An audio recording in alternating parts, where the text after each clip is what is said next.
The antique silverware gleamed under the soft lighting of my aunt's farmhouse dining room.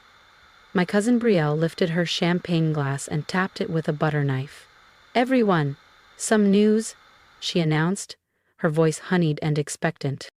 Her blonde waves shimmered as she flashed a practiced smile. "I've been invited to interview at Rainier Locke." A hush fell. Even my uncle paused mid-carve with the turkey.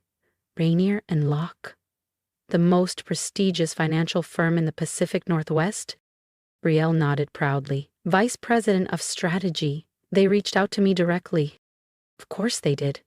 Brielle had always been the golden one. Honors student, Ivy League, every promotion handed to her with a bow. Her triumphs filled the room like perfume, intoxicating and suffocating at once. I stayed quiet, cutting my roast chicken with mechanical precision. At 41, I'd learned how to disappear when needed, but in this family, silence only drew attention. "Aren't you thrilled, June?" My aunt beamed. "Now that's a real position, not like—" She glanced at me. "What is it you do again, dear?" I looked up. "I run a private equity firm." "Oh," Brielle giggled. "You mean your little online thing?" My uncle chimed in. "You're not getting any younger, June. Time to think long term." I clenched my jaw. They didn't know about the 9-figure acquisition I was finalizing, or the skyscraper my name would soon sit atop. Not yet. But they would. Soon. Very soon. My uncle raised his glass, glowing with pride for Brielle. I thought about my firm's recent quarterly earnings, the kind most companies only dream of, and had to stifle a grin. "When's the interview?" I asked, keeping my tone light. "Monday morning," Brielle replied, smug as ever. "Not that it matters, the job's basically mine." She paused dramatically. "The CEO requested to interview me personally." I almost laughed. I knew the email that had triggered it. Her resume had landed on my desk 2 weeks ago, forwarded from HR with a note that read, "Another legacy candidate with too much confidence. Final decision is yours, Ms. Carlyle." "Well," I said, rising from my chair. "Good luck, Brielle. I've got an early meeting." Brielle snorted. "What, another video call from your couch?" My aunt sighed. "June, when are you gonna let this little independence phase go? Your uncle could have placed you at Rainier years ago." I thought of the polished plaque on my corner office door. June Carlyle, CEO, Rainier Locke Capital. "You're right," I said, calmly gathering my things. "Maybe it is time for a change." They thought I was surrendering. They had no idea. On the drive back to my townhome in Queen Anne, something else they assumed I was renting, I let myself think back. It started 13 years ago, just after I finished my MBA. Brielle had always been the one to watch, while I quietly studied, quietly built. They mocked my consulting firm, ignored my wins, never noticed the small companies I revived or how I used shell corporations to take over Rainier Locke when its founder stepped down 5 years ago. They never cared enough to track business news. Tomorrow morning, Brielle would walk into my boardroom and call me ma'am. Too busy celebrating Brielle's every safe, calculated move, my family never noticed that their directionless daughter had quietly become one of the most powerful women in finance. As I pulled into the underground garage of my Queen Anne townhome, my phone buzzed. A text from Brielle. "You should stop by Rainier sometime. I'll show you around once they hire me. It's a real firm. You'll be amazed." I laughed softly, gazing up at the lights of my firm's headquarters from my driveway. My corner office, with its 180-degree city view, was the one she'd raved about in her cover letter. Tomorrow was going to be illuminating. Upstairs, I poured tea and pulled out her resume again. It looked solid. Good schools, consistent promotions, glowing references. But I'd done the digging. The real story was in the footnotes. The interns she scapegoated. The reports she rebranded as her own. The trail of shortcuts masked by charm. Brielle had always been a performer. Tomorrow, she'd learn that I read scripts. And write them, too. Another buzz. This time from my aunt. "Sweetheart, I hope you don't feel bad. Brielle's just had more structure. Let us help you find something stable." I let the message sit unread. In my home office, I scanned the headlines lining the wall. Forbes, Bloomberg, Fast Company. The quiet queen of capital. June Carlyle reshapes the future of finance. They never asked why I changed my last name, or how I bought out their beloved firm without a whisper. I sent one final email before bed.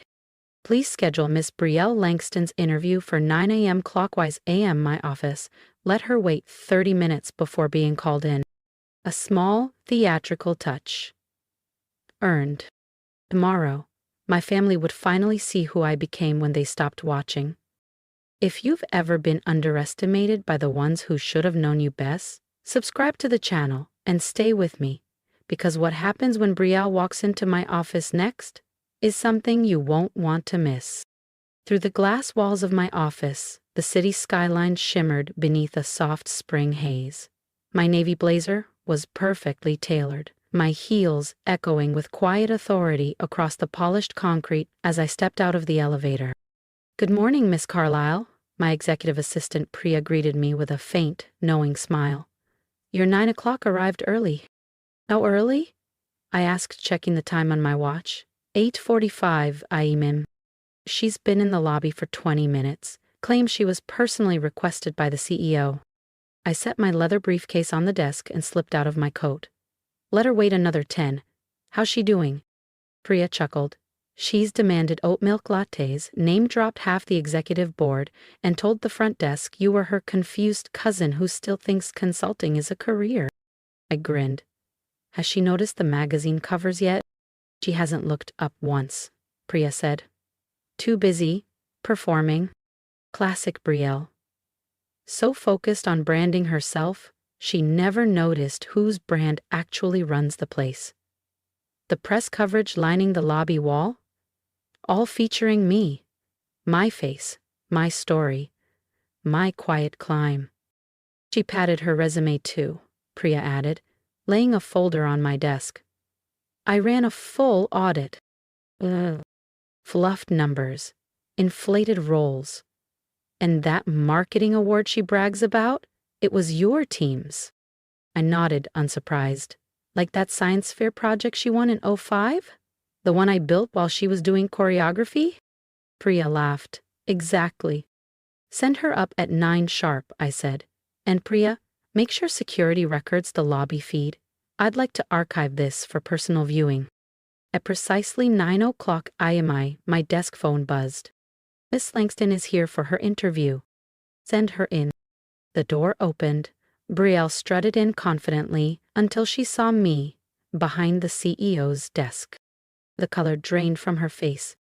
"June," she gasped. "What? What are you doing here?" I smiled. "Good morning, Brielle. Please, have a seat. We have a lot to discuss. About your application." "But I'm supposed to meet the CEO," she stammered, voice cracking. I gently turned my nameplate toward her. "This would be me." "June Carlyle," I said, folding my hands on the desk. "Though I'm not surprised you never made the connection. You never really noticed anything I did." Brielle dropped into the chair across from me, her trademark composure unraveling. This can't be real. You're just a consultant. You work from your apartment." "Actually," I replied, leaning back with quiet satisfaction, "I own this building, and 4 more like it." I slid her resume across the desk. "Rainier Locke has been my company for the last 5 years. Now, let's talk about your application. I have a few questions." Her voice cracked. "You can't be the CEO. You're nobody." I didn't flinch. "That's what you all thought, isn't it? Poor June. Always the afterthought, the backup plan, the girl with a freelance phase." I watched her squirm. "Tell me, Brielle, did you ever once ask what kind of consulting I did, what companies I worked with? Or were you too busy listing your own average accomplishments at every dinner table?" She lowered her eyes. No. I didn't." I nodded. "None of you did. You were all too busy dismissing me to recognize what I was building." I opened her file. "Now, about this claim, doubling your department's revenue single-handedly?" "That's accurate," she said too quickly. But her eyes betrayed her. "Interesting," I replied, pulling out a printed report. Because your company's annual growth last year was 30%, and the credit, according to your peers, goes to a junior team you initially vetoed. Her face went crimson. You've been investigating me? I investigate all senior executive candidates. We hold high standards here. My phone buzzed. Priya's voice came over the speaker. Ms. Carlyle, your aunt and uncle are in the lobby. They're demanding to see you. Of course they were. Send them up, I said with a calm smile. Looks like we're due for a proper family meeting. Brielle shifted in her seat. June, look, about last night. About everything I said, Brielle began, her voice thin. Save it, I cut her off, calm but sharp. I'm not interested in apologies born out of panic. You spent years mocking me, brushing off everything I worked for. Now you'll sit and learn exactly who your underachieving cousin really is. The office door burst open. My aunt and uncle stormed in, expressions twisted in a cocktail of confusion and offense. June, my aunt gasped. What is going on here? What are you doing in the CEO's office? Good morning, I said coolly, not rising. I was just reviewing Brielle's application. You're welcome to join. We were discussing qualifications, specifically honesty, and results. My uncle's voice sharpened. Enough of this ridiculous charade. You're humiliating your cousin. I stood slowly, letting the weight of my presence quiet the room. No, Uncle David. For once, you'll listen. I pressed a button on my desk. The frosted glass behind me flickered into a panoramic display. Charts, headlines, acquisition records. Financial growth under my leadership. Welcome to Rainier Locke, I said. The firm you brag about at dinner parties. The one Brielle applied to, desperate to climb inside. The company reshaped by the woman you all dismissed. They stared, stunned, at the numbers, the headlines, Fortune, Bloomberg, Forbes, my name on every one. This can't be, my aunt whispered, sinking slowly into the leather armchair. This is all yours? Every line, I said, walking around the desk. The consulting firm you mocked? Just the foundation. While Brielle was bragging about quarterly reports she barely wrote, I was transforming failing companies. My uncle finally spoke. Why didn't you tell us? I smiled, but it didn't reach my eyes. I did, you just never listened. Brielle's voice cracked. June, if we'd known. I raised a brow. Exactly. If. I cut her off. You only care now because of what I've built, not who I am. This isn't about pride, it's about power. And now that I have it, suddenly I matter. I pressed another button on the desk.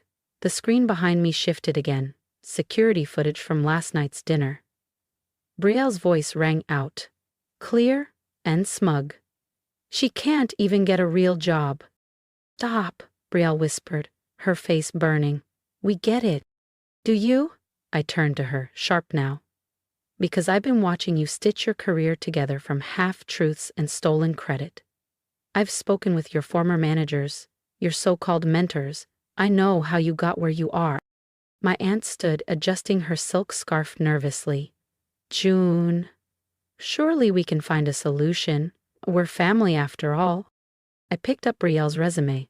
Family, like when she took credit for my science project? Or when she told her college friends I dropped out because I started my firm instead of joining hers? That kind of family? I was young, Brielle muttered. We all make mistakes. Yes, we do, I said coldly. And now you live with yours. There was a knock. Priya entered with a thick folder. The background investigation you requested, Miss Carlyle. Thank you, I said, flipping it open. Falsified achievements. Workplace bullying reports. Plagiarized campaigns. Brielle's face went ghostly. Those were never proven? Because your father paid to bury them, I finished. But I don't bury misconduct. Rainier Locke runs on integrity. My uncle stepped forward, tone suddenly businesslike. June, let's talk about this privately. No need for drama. You lost that privilege, I replied calmly. When you let her mock me, when you offered to help me find a real job, when you showed me, again, that nothing I did would ever be enough. I pressed another button. The office door opened. Harold Bennett, my general counsel, stepped in. "Harold," I said smoothly, "please inform my family about the consequences of submitting fraudulent information on an executive application." Harold adjusted his glasses. "Falsifying credentials at this level is grounds for immediate disqualification and in some cases legal action." Silence. And I let it sit. "Especially," Harold continued, "if former employers choose to pursue defamation or intellectual property theft." Brielle's poise shattered. "You wouldn't," she gasped. "You can't." "Can't what?" I asked, my voice calm. "Protect this company? Enforce standards I expect from every other applicant? Or are you asking for a pass? Because you're family." "June, please," my aunt pleaded, her voice suddenly fragile. "Think about the damage this could do to our reputation." I tilted my head. "You mean like the damage you all did to mine? With the years of smug comments and dismissive remarks?" I shook my head slowly. "Brielle's application is rejected, effective immediately, and I'll be forwarding our findings to her current employer. They deserve to know who's representing their brand." Brielle burst into tears. But they weren't her usual manipulative cries. These were different. Raw. Real. The sound of consequences finally catching up. I turned to my aunt and uncle. "You should think carefully about how you've treated your daughters. One you praised endlessly despite deception. The other you dismissed despite her honesty and success." My uncle's jaw tightened. "You're enjoying this? Humiliating your family?" "No," I replied. "I'm doing what you should have done a long time ago. Holding people accountable." I walked to the window, gazing out at the skyline I now partly owned. "The worst part?" I asked softly. "If any of you had paid attention, genuinely, you'd have known. My name has been in the business press for years. You just never looked." I turned back to them. "Now, I have a board meeting." I sat down. "Harold will escort you out. Brielle, expect official notice, in writing." "June," my aunt tried again, "we can fix this. We're still family." I met her eyes. "We're related, but family requires respect, and I've had none." As the door closed behind them, Priya entered with coffee. "You okay?" she asked gently. I opened my drawer and glanced at the old family photo tucked inside. And for the first time, I didn't feel small. Not of my aunt, uncle, or Brielle, but of my grandfather, the only one who ever believed in me without needing proof. "You know what, Priya?" I said, exhaling deeply. "Yeah, I really am okay." Over the next few months, everything shifted. Brielle's employer launched a quiet but thorough investigation into her past work. The result? A resignation that wasn't exactly voluntary. My aunt and uncle stopped showing up in the society pages. Their polished reputation faded, dulled by the uncomfortable truth that they had dismissed the daughter who built an empire while praising the one who borrowed legacies. I stayed focused, grew Rainier and Locke, led new acquisitions, mentored startups. The story eventually got out. The anonymous CEO who built an empire under the radar while her own family called her a failure. It sparked headlines, podcasts, conference invites. 6 months later, I received a letter from Brielle. Not an email, a real handwritten apology. She'd taken an entry-level job, her first without family favors. She finally understood what real work looked like. My aunt's letter came months after. Humbled, hesitant, asking for the chance to know me. Not the version they had imagined, but the woman I had become. I keep both letters in my desk, beside my grandfather's photo. Not out of sentiment, but as a reminder. Success isn't about proving others wrong. It's about proving yourself right. 1 year later, I was in my office, reviewing quarterly growth reports, when Priya walked in with the newest issue of Forbes. June Carlisle, The Power of Quiet Success. No mention of family drama, no headlines about betrayal. It's the story of what we'd built, the industry we were changing. Because real success doesn't shout, it simply endures.